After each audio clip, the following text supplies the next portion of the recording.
Welcome back to another installment of In Real Life. I'm Charlotte Yarkoni, and I have the pleasure of being able to talk to all sorts of interesting people across Microsoft and various things that they do both in their personal and professional lives.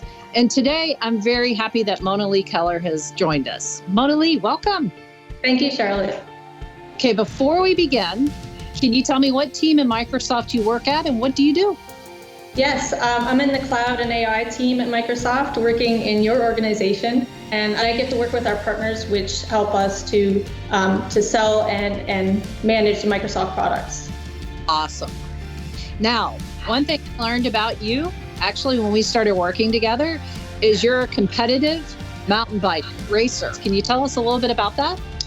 I love to ride my bike, and I love racing because it allows me to push through my limits and find new limits that I didn't know that I had. So I do anything ranging from 1-hour events, and we have a lot of local series around here, to 24-hour solo events. So there's this thing called Swift Racing I think you're involved in. Can you tell us a little bit about that?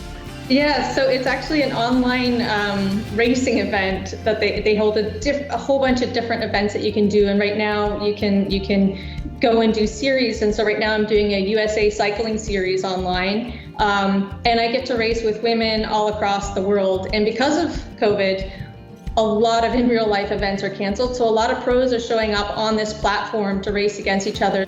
How do you do it? A full-time job at Microsoft, and you're actively competing with pros in all sorts of time zones, and you have a family with small children. Like, how do you fit it all in? What's the balance? Yeah, I love the word balance, actually, because if you think about a balance beam, it's actually very tricky. You're always kind of weebling and wobbling one way or another, and it's not easy. I try to get training done before the kids wake up. On the weekends, I'll get up at 4:30 and I'll crank out 100 miles, and they're eating breakfast by the time I'm done. And so I just have to be super disciplined, and you have to be pretty committed. So, Monilee, I think that's all the time we have. Thank you so much for sharing that and telling us a little bit about yourself and your passion. And everyone else, please feel free to join into another episode of In Real Life coming up soon. Thanks.